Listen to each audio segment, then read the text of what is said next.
Hello नमस्कार। आप लोग कैसे हैं? आई होप आप सभी अच्छे होंगे और स्वस्थ होंगे। तो आज की इस इम्पोर्टेंट वीडियो को देखेंगे। इसमें आज हम बात करने वाले हैं क्लास 10th हिंदी में रस के बारे में। रस जो है बेटा वो 2 नंबर में पूछा जाता है बोर्ड एग्जाम 2024 में।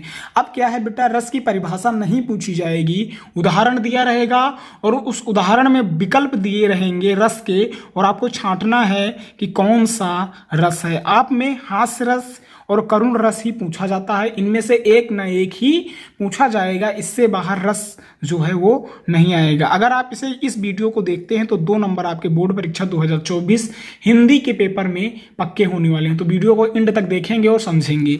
तो बेटा क्या है, बेसिकली रस जो है वो कई प्रकार का होता है, परंतु आप में केवल 2 रस का ही क्या है सब्जेक्ट है। वो क्या है, हास्य रस और करुण रस। 2 ही रस का क्या है सिलेबस है, इससे बाहर आपको नहीं पढ़ना है। या फिर इसकी डिफिनेशन पूछ सकता है, या फिर उदाहरण दे देगा, और विकल्प में जो 20 MCQs आप में पूछे जाते हैं OMR सीट पे, उसका सोल्यूशन आप करते हैं।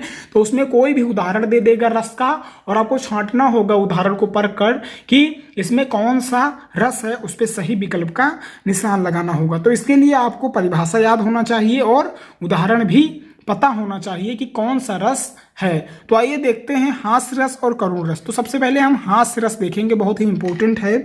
अगर परिभाषा आएगा तो 2 नंबर आपके पक्के हो जाएंगे, अगर उदाहरण आएगा तब भी 2 नंबर पक्के हो जाएंगे। देखेंगे बेटा, हास्य रस किसी पदार्थ या व्यक्ति की आकृति, वेशभूषा, चेष्टा आदि को देखकर सहृदय में जो विनोद का भाव जागृत होता है। क्या होता है बेटा, किसी पदार्थ को देखकर या व्यक्ति की आकृति को देखकर, वेशभूषा को देखकर या किसी चेष्टा आदि को देखकर हृदय में जो विनोद का भाव जागृत होता है उसे हास कहते हैं। क्या कहते हैं? हास कहते हैं। और यही हास जब विभाव, अनुभाव तथा संचारी भावों से पुष्ट हो जाता है तो बेटा क्या कहलाता है, उसे हास्य रस कहते हैं। क्या कहते हैं? हास्य रस कहते हैं। बहुत ही आसान परिभाषा थी। आप इतना भी लिख सकते हैं कि विभाव, अनुभाव तथा संचारी भावों के पुष्ट हो जाने से जो रस उत्पन्न होता है उसे ही हम क्या कहते हैं बेटा, हास्य रस कहते हैं। बहुत ही इंपॉर्टेंट डेफिनेशन थी, आप समझ गए होंगे। उदाहरण अगर तो देखें तो मुनहि मोहि मन हाथ फराए। क्या है बेटा, उदाहरण देखेंगे, उदाहरण बहुत ध्यान से आप लोग देखेंगे। मुनहि मोह मन हाथ फराए, हंसहि शंभुगन अति सचुपाए। ये जो उदाहरण है, ये जो चौपाई है वो बेटा हास्य रस की है, क्योंकि यहाँ पे हंसहि शब्द आता है, तो इससे आप अनुमान लगा लेंगे कि ये हास्य रस है।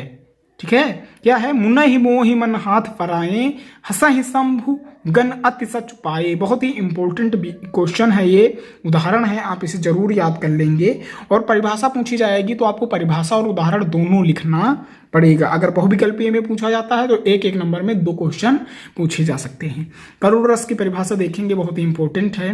करुण रस क्या है बेटा, विभाव, अनुभाव व संचारी भावों के मेल से, क्या, विभाव, अनुभाव व संचारी भावों के मेल से शोक नामक अस्थाई भाव उत्पन्न होता है। क्या उत्पन्न होता है बेटा, शोक नामक अस्थाई भाव का जन्म होता है, उसे हम क्या कहेंगे, करुण रस कहेंगे। बहुत ही आसान परिभाषा है। विभाव, अनुभाव व संचारी भावों के मेल से शोक नामक अस्थाई भाव का जन्म होता है, उसी को हम बेटा क्या कहते हैं, करुण रस कहते हैं। बहुत ही इंपॉर्टेंट परिभाषा है, इसे आप जरूर तैयार कीजिए, इससे आपके 2 नंबर पक्के हो जाएंगे। उदाहरण देखेंगे, हे खग मृग के मधुकर श्रेणी, हे खग मृग के मधुकर श्रेणी, तुम देखी सीता मृग नैनी।